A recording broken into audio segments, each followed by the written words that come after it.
Hello everyone. So for this video, I'll be teaching you how to clean your fan. So this fan is from my stand which I bought a couple of months ago. I think a year na rin ata. And I just put the review link of that video in the description, no. So ito yung fan niya, and up to now working pa rin siya. And someone asked me on how I clean the fan. So you need a screwdriver since sa likod niya you have the USB connector for the power. Ayan, and then ito yung on and off switch. Tapos you have here the screwdriver or screws, no? So ang gamit natin is Philip, since Philip screw ito. So make sure to secure lang yung screw pag tinanggal nyo. Ayan, so we will be cleaning this one. Ayan, medyo nag-shadow lang. Ayan, so make sure to secure the screw. Ayan. So next is meron ditong mga clip sa gilid. Ayan, make sure to like that one, may clip dyan. I think di ko nga na-clip siya noon masyado. So make sure if you remove this one, be careful para hindi masira yung pin. You can use different yung old cards na hindi na ginagamit as way to open this one, no? So I'll get mine.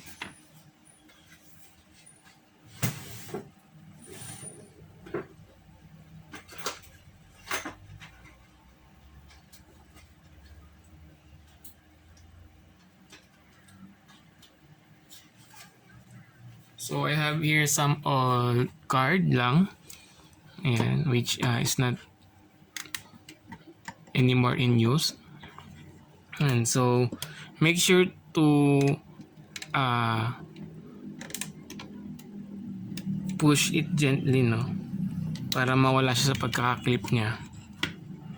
And this one, itong part na to, naka-clip din to. So make sure, ay hindi pala, no, ito lang pala ang dalawa. And then dito sa left side meron din clip dito. Make sure to you can slide actually, but if you're not sure, do it gently lang. Ayan. So this here, meron din siyang clip dito. So careful lang since nandito yung tawag dito, kanyang control, no, yung circuit, yung chip niya nandito, no, for powering the fan. So this is how it looks like pag na-open na siya. Now you can actually remove the fan, no. Ayan, yung the screw we remove actually is for the fan connected to the this one, no. Ayan, you can remove this one carefully. Ayan. So here is the wire. Now make sure if you want to remove, double check nyo muna kung may screw siya, no. I think naka-clip lang naman to. So you can pull out the circuit, and ayan siya, no. So itong body, you can already wash this one diretso, soap and water ito. So this one you cannot do it with soap and water, so you just need to take some tawag dito, tissue or basahan, and ayun, to remove the dust, no. So I just clean this up and be back again.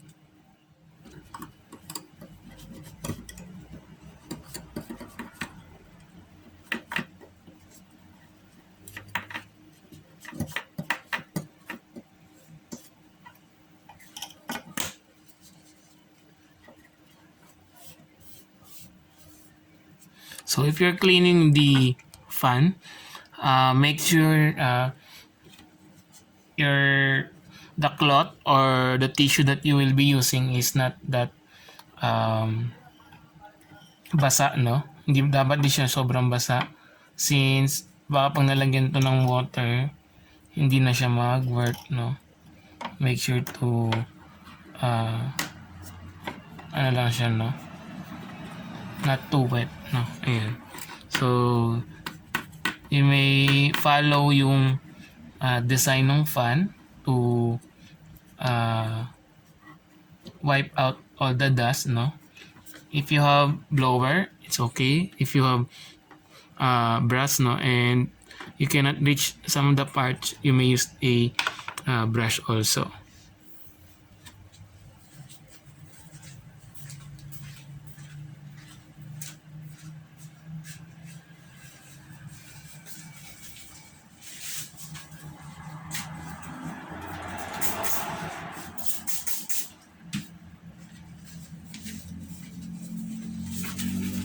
So what I have here is a tissue with small amount of alcohol to remove the dust, no, from the fan.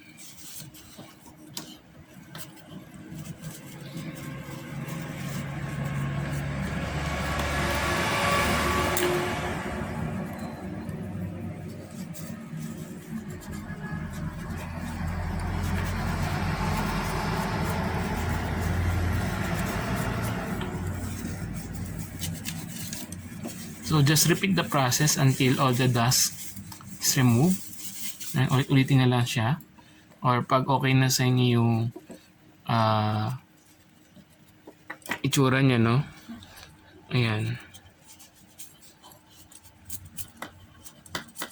So I think this is okay with me. Wala na siyang clean na siya, no? Ayan. So to make sure, you can use the brush to make sure to remove the remaining dust from the fan blade, no?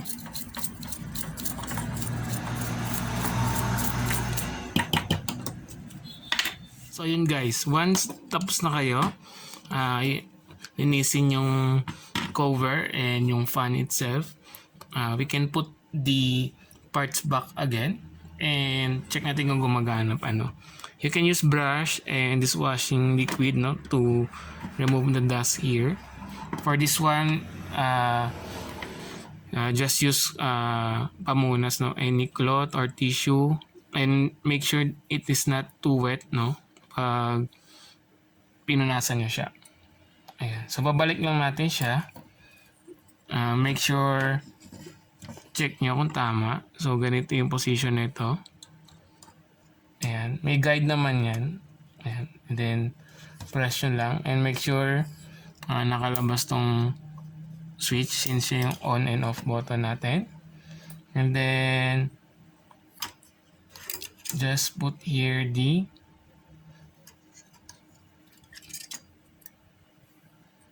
fan, no?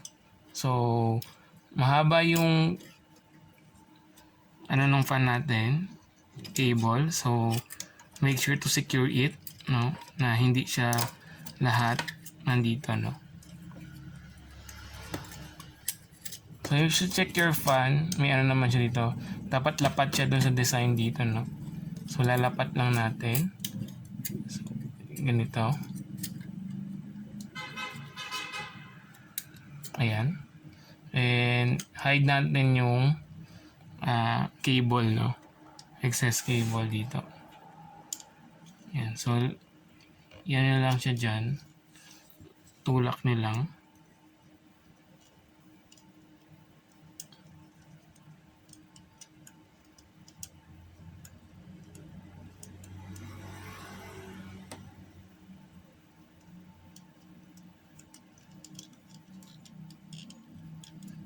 Ayan.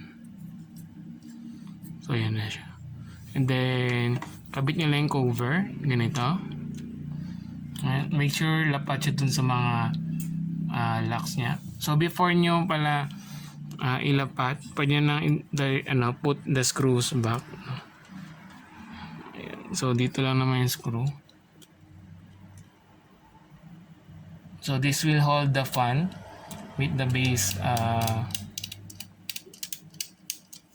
Abe dito, base.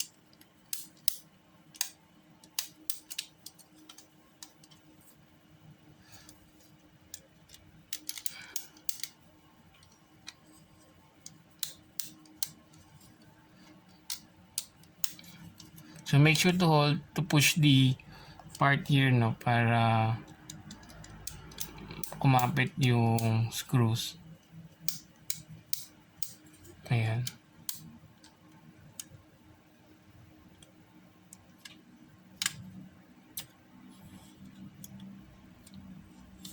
Then sa next part naman sa likod, dito. So put nyo lang yung screw also.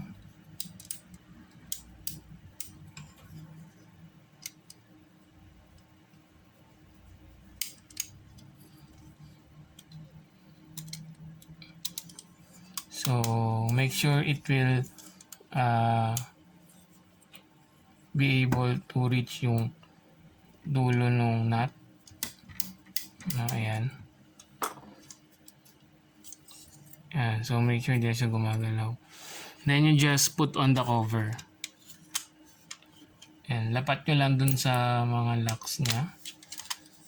Ayan. And this one. So you can start here. Ito muna unahin nyo i-clip. Then pababa siya.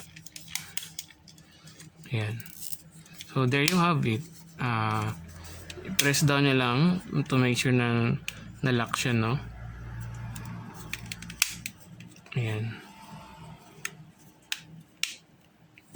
So there you have it, no? So that's how I clean this fan. So to check, i-connect natin siya dun sa USB power natin. Ito. So put natin siya dito. And turn on natin. Ayan. So yung ilaw medyo hindi na siya ganun kalakas. Ayan yan. So malakas na ulit yung ng fan natin. Nabugan niya, no? Ayan. So ayun guys, thank you for watching. I hope this video helped you in cleaning your fan, no? For your laptop stand. So please do like, subscribe, and comment na kayo if you have any questions. So again, thank you guys for watching.